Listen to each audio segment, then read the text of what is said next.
ನಮಸ್ಕಾರ ವೀಕ್ಷಕರೇ, ನೀವು ನೋಡ್ತಾ ಇದ್ದೀರಾ ವಿಶ್ವವಾಣಿ ಮನಿ. ನಾನು ಕೇಶವ್ ಪ್ರಸಾದ್. ವೀಕ್ಷಕರೇ, ಇವತ್ತಿನ ವಿಶೇಷ ಎಪಿಸೋಡ್ ನಾವು ಸಾಲದ ಅರ್ಜಿ ಯಾಕೆ ಬ್ಯಾಂಕ್ನಲ್ಲಿ ರಿಜೆಕ್ಟ್ ಆಗುತ್ತೆ ಅನ್ನುವ ಒಂದು ವಿಶೇಷವಾದಂತಹ ವಿಚಾರದ ಬಗ್ಗೆ ಇವತ್ತು ಸಾಕಷ್ಟು ಚರ್ಚೆಯನ್ನು ಮಾಡಲಿಕ್ಕಿದ್ದೀವಿ. ಸಾಲ ಅಂತಂದರೆ ಯಾವುದೂ ಆಗಿರ್ಬೋದು, ಅದು ಹೋಮ್ ಲೋನ್ ಇರ್ಬೋದು, ಪರ್ಸನಲ್ ಲೋನ್ ಇರ್ಬೋದು, ಕಾರ್ ಲೋನ್ ಇರ್ಬೋದು, ಪ್ರಾಪರ್ಟಿ ಲೋನ್ ಇರ್ಬೋದು, ಅಥವಾ ಕ್ರೆಡಿಟ್ ಕಾರ್ಡ್ ಲೋನ್ ಇರ್ಬೋದು. ಹೀಗೆ ನಾನಾ ರೀತಿಯ ಲೋನ್ಗಳು ಯಾಕೆ ರಿಜೆಕ್ಟ್ ಆಗುತ್ತೆ ಅನ್ನೋ ವಿಚಾರದ ಬಗ್ಗೆ ಇವತ್ತಿನ ವಿಶೇಷ ಎಪಿಸೋಡ್ ನಾವು ಸಾಕಷ್ಟು ಮಾಹಿತಿಯನ್ನು ತಿಳ್ಕೊಳ್ಳೋಣ. ಇದಕ್ಕಾಗಿ ನಮ್ಮ ಜೊತೆ ಇವತ್ತು ಹಣಕಾಸು ತಜ್ಞರಾದ BN ಭರತ್ ಅವರು ನಮ್ಮ ಜೊತೆ ಇದ್ದಾರೆ. ಬನ್ನಿ ಕಾರ್ಯಕ್ರಮಕ್ಕೆ ಅವರನ್ನು ಬರಮಾಡಿಕೊಳ್ಳೋಣ. ನಮಸ್ಕಾರ ಭರತ್ ಅವರೇ. ನಮಸ್ಕಾರ. ನಮಸ್ಕಾರ. ಅಂದಹಾಗೆ ಇವತ್ತಿನ ಟಾಪಿಕ್ ಬಹಳ ಇಂಟ್ರೆಸ್ಟಿಂಗ್ ಇದೆ ಅಂತ ಅನಿಸ್ತದೆ. ಯಾಕಂದರೆ ಇವತ್ತು ಪ್ರತಿಯೊಂದು ಮನೆಯಲ್ಲಿ ಕೂಡ ಸಾಲ ತೆಗೆದುಕೊಳ್ಳದವರು ಇಲ್ಲ ಅಂತ ಹೇಳ್ಬೋದು. ನಾನಾ ಉದ್ದೇಶಕ್ಕೋಸ್ಕರ ಸಾಲ ತಗೋತಾರೆ. ಅದು ಒಂದು ಮನೆ ಕಟ್ಟಲಿಕ್ಕಿರ್ಬೋದು, ಅಥವಾ ಒಂದು ಕಾರ್ ತಗೊಳ್ಳಿಕ್ಕಿರ್ಬೋದು, ಮಕ್ಕಳ ಎಜುಕೇಷನ್ಗಿರ್ಬೋದು, ಹೀಗೆ ನಾನಾ ಕಾರಣಗಳಿಗೋಸ್ಕರ. ಹಾಗಾಗಿ ಇಂಥ ಸಂದರ್ಭದಲ್ಲಿ ಸಾಕಷ್ಟು ಸಮಸ್ಯೆ ಏನಾಗುತ್ತೆ ಅಂದರೆ ಟೈಮ್ ಸಾಲದ ಅರ್ಜಿಗಳು ತಿರಸ್ಕೃತ ಆಗುವಂಥದ್ದು. ಹಾಗೆ ಬಹಳ ಬೇಸರ ಆಗುತ್ತೆ, ಓ ಯಾಕಪ್ಪ ನನ್ನ ಸಾಲ ರಿಜೆಕ್ಟ್ ಆಯ್ತಲ್ವ ಅಂತ ಒಂದು ಪ್ರಶ್ನೆ ಬಂದುಬಿಡುತ್ತೆ. ಹಾಗಾಗಿ ಸಾಲಗಾರರಿಗೆ ಇದು ಬಹಳ ಉಪಯೋಗ ಆಗ್ಬೋದು ಅಂತ ನನಗೆ ಅನಿಸ್ತಾ ಇದೆ. ಸಾಲ ಯಾಕಾಗಿ ತಿರಸ್ಕೃತ ಆಗುತ್ತೆ ಅನ್ನೋದ್ರ ಬಗ್ಗೆ ಇದರಲ್ಲಿ ಕೆಲವು ವಿಷಯಗಳನ್ನು ನಾವು ಗಮನಿಸಬೇಕು. ಅಂದರೆ ಸಾಮಾನ್ಯವಾಗಿ ಯಾವುದೇ ಸಾಲ ಕೊಡಬೇಕು ಅಂತಾದರೆ ಅವರ ಆದಾಯ ಎಷ್ಟಿದೆ ಅಂತ ಬ್ಯಾಂಕ್ನವರಾಗಲಿ ಅಥವಾ ಹಣಕಾಸಿನ ಸಂಸ್ಥೆಗಳು ಇವರು ಅದನ್ನು ವೆರಿಫೈ ಮಾಡ್ತಾರೆ. ಅದೇ ಕಾರಣಕ್ಕಾಗಿ 6 ತಿಂಗಳ ಸಂಬಳದ ವಿವರ ಕೊಡಿ ಅಂದರೆ 6 ಮಂತ್ಸ್ ಸ್ಯಾಲರಿ ಸ್ಲಿಪ್ ಬೇಕು ಅಂತಾರೆ, ಅಥವಾ ಇನ್ಕಮ್ ಟ್ಯಾಕ್ಸ್ ರಿಟರ್ನ್ಸಿನ ಕಾಪಿ ಬೇಕು ಅಂತಾರೆ. ಇದರಲ್ಲಿ ನೋಡ್ತೀವಿ ಅಂದರೆ ತಿಂಗಳು ಸರಿಯಾಗಿ ಸಂಬಳ ಬರ್ತಾ ಇದೆಯಾ ಅಂತ ಹೇಳ್ಕೊಂಡು. ಕೆಲವು ಸಲ ಏನಾಗುತ್ತೆ, 6 ತಿಂಗಳದ್ದು ಯಾಕೆ ಸಂಬಳ ಚೀಟಿ ಪಡ್ಕೊಳ್ಳೋದು ಅಂದರೆ, ಉದಾಹರಣೆಗೆ 1 ತಿಂಗಳಲ್ಲಿ ಸಂಬಳ ಜಾಸ್ತಿ ಇರುತ್ತೆ, ಇನ್ನೊಂದು ತಿಂಗಳಲ್ಲಿ ಸಂಬಳ ಸರಿಯಾಗಿ ಬಂದಿರೋದಿಲ್ಲ, ಮತ್ತೊಂದು ತಿಂಗಳಲ್ಲಿ ಸಂಬಳ ಅರ್ಧ ತಿಂಗಳಿಗೆ ಅಂದರೆ 15 ದಿನಕ್ಕೆ ಮಾತ್ರ ಸಂಬಳ ಬಂದಿರುತ್ತೆ. ಹಾಗೆ ಸರಿಯಾದ ಆದಾಯ ಇದೆಯಾ ಇಲ್ಲವ ಅಂತ ನೋಡೋದಕ್ಕೆ ಬೇಕಾಗಿ ಸಂಬಳದ ಚೀಟಿಯನ್ನು ಪಡ್ಕೊಳ್ತೀವಿ. ಇನ್ನೊಂದು 6 ತಿಂಗಳಿಂದ ಬ್ಯಾಂಕ್ ಸ್ಟೇಟ್ಮೆಂಟು ಅಂತ ಪಡ್ಕೊಳ್ತಾರೆ. ಇಲ್ಲೂ ಹಾಗೆ ಈ ಬ್ಯಾಂಕ್ ಸ್ಟೇಟ್ಮೆಂಟ್, ಉದಾಹರಣೆಗೆ ಎಷ್ಟೋ ಸಂಬಳ ಬಂದಿದೆ, ಒಂದು 50,000 ಸಂಬಳ ಬಂದಿದೆ. ಆ 50,000 ಬಂದ ಸಂಬಳವನ್ನು ಎಲ್ಲವೂ ಅದನ್ನು 50,000 ಮುಗಿಸಿ ಆಯಿತು ಅಂದರೆ ಒಂದೇ ಸಲ ವಿಡ್ರಾ ಮಾಡಿದರು. ಆಗ ಏನಾಗ್ತಾರೆ, ಮುಂದೆ ಯಾವ ರೀತಿ ಖರ್ಚಾಗಿದೆ ಇದು ಗೊತ್ತಾಗೋದಿಲ್ಲ. ಆಗ ಆ ದುಡ್ಡನ್ನು ಬಹುಶಃ ಇನ್ನೊಂದು ಬ್ಯಾಂಕಲ್ಲೋ ಅಥವಾ ಇನ್ನೊಂದು ಕೂಡ ಎಲ್ಲವರು ಇಟ್ಟಿರ್ತಾರೆ. ಅಂಥ ಸಂದರ್ಭದಲ್ಲಿ ಅಂಥ ಬ್ಯಾಂಕಿನಿಂದ ಕೂಡ ಒಂದು ಸ್ಟೇಟ್ಮೆಂಟ್ ಅಂತ ಬೇಕಾಗುತ್ತೆ, ಇಲ್ಲಾಂದರೆ ಸರಿಯಾದ ವಿವರ ಸಿಗೋದಿಲ್ಲ. ಇದು ಮುಖ್ಯವಾಗಿ ಗಮನಿಸಬೇಕಾದ ವಿಷಯ. ಇನ್ನೊಂದು ಈ ಸಂಬಳದ ವಿವರಗಳಂತ ಹೇಳಿದೆಲ್ಲ, ಇನ್ನೊಂದು ಬ್ಯಾಂಕಲ್ಲಿಯೂ ಅಷ್ಟೇ. ಬ್ಯಾಂಕಲ್ಲಿ ಉದಾಹರಣೆಗೆ ಸ್ಟೇಟ್ಮೆಂಟಲ್ಲಿ ನೋಡಿದ ತಕ್ಷಣ ಬೇರೆ ಬೇರೆ ಸಾಲಗಳು ಹೋಗ್ತಾ ಇದೆ. 50,000 ಸಂಬಳ ಇದ್ದರೆ ಅದಕ್ಕೆ ಸಾಲವೇ ಒಂದು 40,000 ಹೋಗಿ ಆಗಿದ್ದರೆ ಬೇರೆ ಬೇರೆ EMI ಎಲ್ಲ ಹೋಗಿರುತ್ತೆ. ಆಗ ಅವರ ಕೈಯಲ್ಲಿ ಇರೋದು ಬರೀ 10,000 ರೂಪಾಯಿ ಮಾತ್ರ. ಹಾಗಾಗಿ ಅವರು ಯಾವುದೇ ಸಾಲ ನೋಡಿದರೆ ಸಾಲ ಸಿಗೋದು ಕಷ್ಟ ಆಗುತ್ತೆ. ಇನ್ನೊಂದು ಕೆಲವು ಸಲ ಏನಾಗುತ್ತೆ, ಅವರು ECS ಅಂತ ಏನೋ ಕೊಟ್ಟಿರ್ತಾರೆ, ಅಂದರೆ ಸಾಲ ಬೇರೆ ಬ್ಯಾಂಕಿಗೆ ಸಾಲ ಮರುಪಾವತಿಗೆ ಅಂತ ಕೊಟ್ಟಿರ್ತಾರೆ. ಅದು ಕೆಲವು ಸಲ ಇಲ್ಲಿ ಬ್ಯಾಂಕಲ್ಲಿ ದುಡ್ಡಿಲ್ಲ ಅಂತ ಬೌನ್ಸ್ ಆಗಿರುತ್ತೆ. ಈ ರೀತಿ ಸರಿಯಾದ ಹಣಕಾಸಿನ ಶಿಸ್ತು ಇಲ್ಲ ಅಂತ ಆದರೆ ಅಂಥ ಸಂದರ್ಭಗಳಲ್ಲಿ ಸಾಲ ಸಿಗುವುದು ಕಷ್ಟ. ಯಾಕಂದರೆ ಅವರ ಚೆಕ್ಗಳು ಬೇರೆ ಯಾವುದೋ ಉದ್ದೇಶಕ್ಕೆ ಚೆಕ್ ಕೊಟ್ಟಿರ್ತಾರೆ, ಚೆಕ್ ಆಗಾಗ ಬೌನ್ಸ್ ಆಗಿರ್ತಾರೆ. ಅವರು ಬೇರೆ ಉದ್ದೇಶಕ್ಕೆ ಕೊಟ್ಟ ಚೆಕ್ಗಳಿಗೆ ಸರಿಯಾದ ರೀತಿಯಲ್ಲಿ ನಿರ್ವಹಣೆ ಆಗಿರೋದಿಲ್ಲ. ಇನ್ನು ಬ್ಯಾಂಕಿನವರು ಸಾಲ ಕೊಟ್ಟರೆ ಹೇಗೆ ಅಂತೇಳೋ ದೃಷ್ಟಿಯಿಂದ ಅಂಥ ಸಾಲಗಳು ಕೊಡೋದಿಲ್ಲ. ಆಮೇಲೆ ಇನ್ನೊಂದು ಮುಖ್ಯ ಅಂತೇಳಿದ್ರೆ ಸಿಬಿಲ್ ಸ್ಕೋರುಗಳು. ಸಿಬಿಲಲ್ಲಿ ಬೇರೆ ಬೇರೆ ಸಾಲ ತಗೊಂಡದ್ದು ವಿವರಗಳೆಲ್ಲ ಬಂದಿರುತ್ತೆ. ಉದಾಹರಣೆ 1 ವರ್ಷ ಹಿಂದೆ ಅಥವಾ 2 ವರ್ಷ ಹಿಂದೆ ಎಲ್ಲೋ ಒಂದು ಕಡೆ ಸಾಲ ತಗೊಂಡಿದೆ, ಆ ಸಾಲವನ್ನು ಸರಿಯಾಗಿ ಕಟ್ಟಿಲ್ಲ ಅಂತಂದರೆ ಅದರಲ್ಲಿ ಡಿಫಾಲ್ಟ್ ಬಂದಿರುತ್ತೆ. ಅಥವಾ ಕೆಲವು ಬ್ಯಾಂಕ್ಗಳು ಏನಾಗುತ್ತೆ, ಅದೊಂದು ಸಾಲವೇ ಬಂದಿಲ್ಲ ಅಂತಂದರೆ ರೈಟ್ ಆಫ್ ಅಂತ ಮಾಡಿರ್ತಾರೆ. ಅದರ ಅಮೌಂಟನ್ನು ನೋಡಿಕೊಂಡು ದೊಡ್ಡ ಮೊತ್ತ ಇದೆ ಅಂತ ಆದರೆ ಅಂಥ ಸಂದರ್ಭಗಳಲ್ಲಿ ಕೂಡ ಸಾಲ ಸಿಗೋದು ಕಷ್ಟ ಆಗುತ್ತೆ. ಹಾಗೆ ಭಾಳ ಚೆನ್ನಾಗಿ ಹೇಳಿದ್ರಿ, ಸಾಲ ಯಾಕಾಗಿ ರಿಜೆಕ್ಟ್ ಆಗುತ್ತೆ ಅನ್ನುವಂಥದ್ದು. ಸೊ ಹಾಗಾದರೆ ಈಗ ಸಾಲಗಾರರು ಸಾಲ ತೆಗೆದುಕೊಳ್ಳೋದಕ್ಕೆ ಮುಂಚೆ ಮುಖ್ಯವಾಗಿ ಗಮನಿಸಬೇಕಾದಂಥ ಅಂಶಗಳೇನು? ಅಂದರೆ ಅರ್ಜಿ ರಿಜೆಕ್ಟ್ ಆಗಬಾರ್ದು ಅನ್ನೋ ಕಾರಣಕ್ಕೋಸ್ಕರ ಅವರು ಯಾವ ರೀತಿಯ ಒಂದು ಪ್ರಿಪರೇಷನ್ ಮಾಡಬೇಕಾಗತ್ತೆ ಅಂತ ಹೇಳ್ತೀರಾ? ಒಂದು ಅದೇ ನಾನು ಮೊದಲೇ ಹೇಳಿದ ಹಾಗೆ ಅವರ ಸಂಬಳದ ಬಂದ ವಿವರಗಳನ್ನೆಲ್ಲ ಸರಿಯಾಗಿ ಕೊಡಬೇಕು. ಇನ್ನೊಂದು ಬ್ಯಾಂಕಿನ ಸ್ಟೇಟ್ಮೆಂಟು, ಬೇರೆ ಬೇರೆ ಬ್ಯಾಂಕ್ಗಳಲ್ಲಿ ಖಾತೆ ಇದ್ದರೆ ಆ ಎಲ್ಲ ಬ್ಯಾಂಕ್ಗಳ ವಿವರಗಳು ಬೇಕಾಗುತ್ತೆ. ಬರೀ ಒಂದು ಬ್ಯಾಂಕಿನ ಸ್ಟೇಟ್ಮೆಂಟು ಮಾತ್ರ ಕೊಟ್ಟರೆ ಸಾಕಾಗಲ್ಲ ಒಂದು.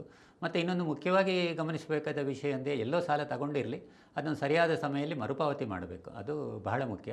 ಸಾಲ ಮರುಪಾವತಿ ಮಾಡದೆ ಅದನ್ನು ಹಾಗೆ ಬಾಕಿ ಉಳಿಸಿದರೆ ಅದು ಸಿಬಿಲ್ ವಿವರಗಳಲ್ಲಿ ಕೂಡ ಬಂದಿರುತ್ತೆ, ಎಷ್ಟು ವರ್ಷ ಅದನ್ನು ಎಷ್ಟು ತಿಂಗಳಿನದು ಡ್ಯೂ ಇದೆ ಅಂತೆಲ್ಲ ಗೊತ್ತಾಗುತ್ತೆ.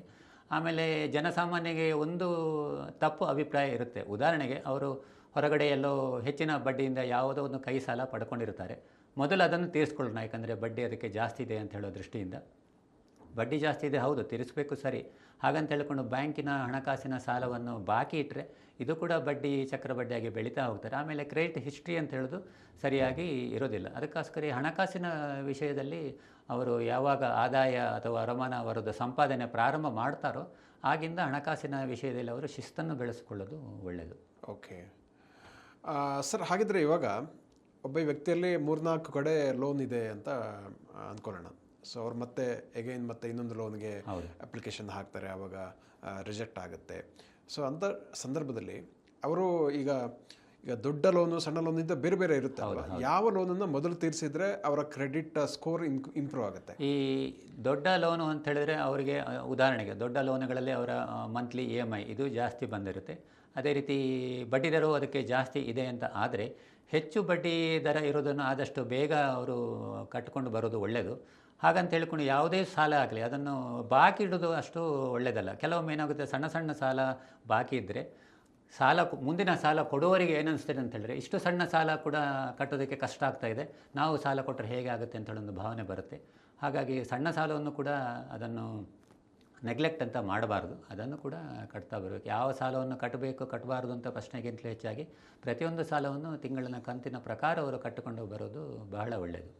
ಆಮೇಲೆ ಸಾಲವನ್ನು ಹಾಗೆ ಬೇರೆ ಬೇರೆ ಉದ್ದೇಶಕ್ಕೆ ಬಹಳಷ್ಟು ಸಾಲ ಸಿಗುತ್ತೆ ಅಂತ ತಗೊಳ್ಳೋ ಬದಲು ಎಷ್ಟು ಆದಾಯ ಇದೆ, ನಾವು ತಿಂಗಳಿಗೆ ಎಷ್ಟು ಅದನ್ನು ಮರುಪಾವತಿ ಮಾಡ್ಬೋದು ಅಂತ ಹೇಳಿಕೊಂಡು ಪ್ರತಿಯೊಬ್ಬ ವ್ಯಕ್ತಿಯು ಒಮ್ಮೆ ಒಂದು ಸ್ವಲ್ಪ ಹೊತ್ತು ಗಮನ ಇಟ್ಟು ಅದನ್ನು ನೋಡಿಕೊಳ್ಳೋದು ಒಳ್ಳೆಯದು.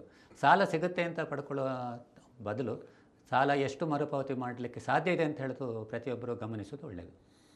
ಸರ್, ಸಾಮಾನ್ಯವಾಗಿ ಎಷ್ಟರವರೆಗೆ ಸಾಲ ಇದ್ದರೆ ಒಳ್ಳೆಯದು? ಈಗ ಒಬ್ಬರ ಆದಾಯದಲ್ಲಿ ಒಂದು 100 ರೂಪಾಯಿ ಆದಾಯ ಇದ್ದರೆ ಎಷ್ಟು ಪರ್ಸೆಂಟೇಜಿಗೆ ತಗೋಬೋದು ಅಂತ ಹೇಳಿ? ಇದನ್ನು ಸಾಮಾನ್ಯವಾಗಿ ನಾವು ಹೇಳೋದು ಎಷ್ಟಂದರೆ 40% ಸಾಲ ಮರುಪಾವತಿ ಮಾಡ್ಬೋದು.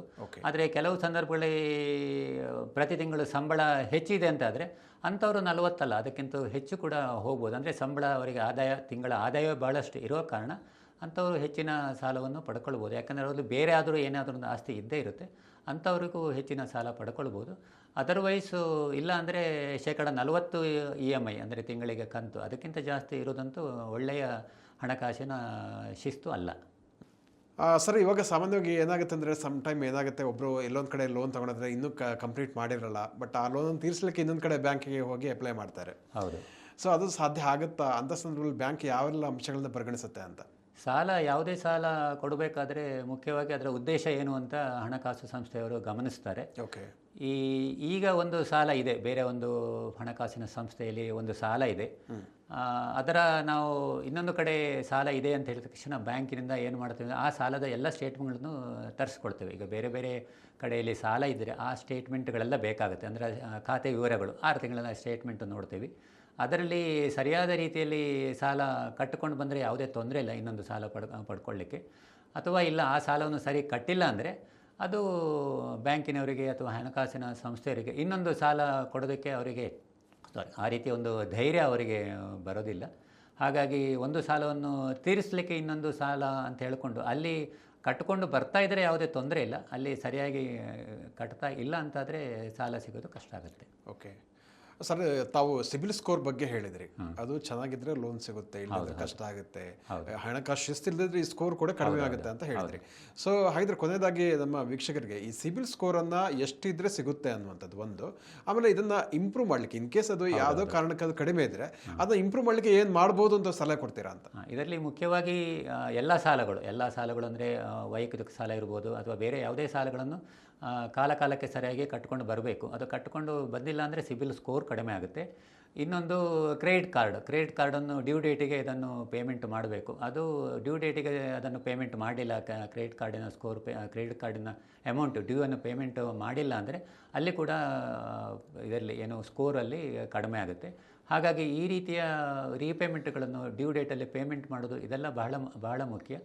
ಸಾಮಾನ್ಯವಾಗಿ ಯಾವುದೇ ಒಂದು ಹಣಕಾಸು ಸಂಸ್ಥೆಯಲ್ಲಿ ಸಿಬಿಲ್ ಸ್ಕೋರ್ 650ಗಿಂತ ಮೇಲೆ ಇದ್ದರೆ 650 ಮೇಲೆ ಇದ್ದರೆ ಸಾಲ ಕೊಡೋದಕ್ಕೆ ತೊಂದರೆ ಇಲ್ಲ. ಅಲ್ಲೂ ಅಷ್ಟೇ ಬೇರೆ ಬೇರೆ ಸಾಲಗಳನ್ನು ಯಾವುದಾದ್ರು ಸಾಲ ರೈಟ್ ಆಫ್ ಆಗಿದೆಯಾ ಈ ಥರದ್ದೆಲ್ಲ ನೋಡಿಕೊಂಡು ಆಮೇಲೆ ಕೊಡ್ತಾರೆ. 650 ಕನಿಷ್ಠ ಇರಲೇಬೇಕು. ಆಮೇಲೆ ಕೆಲವೆಲ್ಲ ಸಾಲಕ್ಕೆ ಹೆಚ್ಚು ಸ್ಕೋರ್ ಬಂದರೆ, ಉದಾಹರಣೆಗೆ 800 ಎಲ್ಲ ಬಂತು, 750 ಮೇಲೆ 800 ಬಂತು, ಆ ರೀತಿ ಒಳ್ಳೆ ಸ್ಕೋರ್ ಬಂದರೆ ಅವರಿಗೆ ಇದಿಸುವಂಥ ಬಡ್ಡಿ ಏನಿದೆಯಲ್ಲ, ಆ ಬಡ್ಡಿ ದರದಲ್ಲಿಯೂ ಅವರಿಗೆ ಭಾಳಷ್ಟು ಕಡಿಮೆಯಾಗಿ ಸಿಗುತ್ತೆ.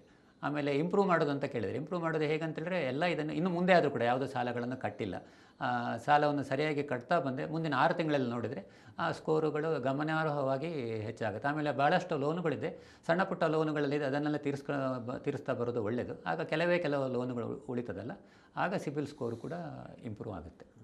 ನಮ್ಮ ವೀಕ್ಷಕರಿಗೆ ಇಷ್ಟು ಹೊತ್ತು ಸಾಲ ಯಾಕೆ ರಿಜೆಕ್ಟ್ ಆಗುತ್ತೆ ಅದ್ರ ಬಗ್ಗೆ ಸಾಕಷ್ಟು ಉಪಯುಕ್ತ ಮಾಹಿತಿಯನ್ನು ಕೊಟ್ಟಿದ್ದಾರೆ. ಜೊತೆಗೆ ಅದನ್ನು ಸಿಬಿಲ್ ಸ್ಕೋರನ್ನು ಇಂಪ್ರೂವ್ ಮಾಡಲಿಕ್ಕೆ ಇರ್ಬೋದು, ಅಥವಾ ಸಾಲದ ಒಂದು ಹಣಕಾಸು ಶಿಸ್ತನ್ನು ಯಾವ ರೀತಿ ರೂಢಿಸಿಕೊಂಡ್ರೆ ಉತ್ತಮ ಅನ್ನೋದ್ರ ಬಗ್ಗೆ ಸಾಕಷ್ಟು ಉಪಯುಕ್ತ ಮಾಹಿತಿಯನ್ನು ತಿಳಿಸಿಕೊಟ್ಟಿದ್ದೀರಾ. ಅದಕ್ಕಾಗಿ ಧನ್ಯವಾದಗಳು. ಎಲ್ಲರೂ ಸಾಲವನ್ನು ಸರಿಯಾದ ಸಮಯಕ್ಕೆ ಮರುಪಾವತಿ ಮಾಡಿದರೆ ಇನ್ನಷ್ಟು ಸಾಲ ಕೊಡೋದು ಕೂಡ ಅನುಕೂಲ ಆಗುತ್ತೆ. ಕರೆಕ್ಟ್. ವೀಕ್ಷಕರೇ, ಇಂತಹ ಮತ್ತಷ್ಟು ಉಪಯುಕ್ತ ವಿಡಿಯೋಗಳಿಗೆ ವಿಶ್ವವಾಣಿ ಮನಿ ಯೂಟ್ಯೂಬ್ ಚಾನಲನ್ನು ವೀಕ್ಷಿಸಿ, ಸಬ್ಸ್ಕ್ರೈಬ್ ಮಾಡಿ, ಜೊತೆಗೆ ನಿಮ್ಮ ಎಲ್ಲ ಪ್ರಶ್ನೆಗಳನ್ನು ಕಮೆಂಟ್ ಬಾಕ್ಸ್ನಲ್ಲಿ ತಿಳಿಸಿ ಅಂತ ಕೇಳ್ಕೊಳ್ತಾ ಇದ್ದೀನಿ. ವಂದನೆಗಳು.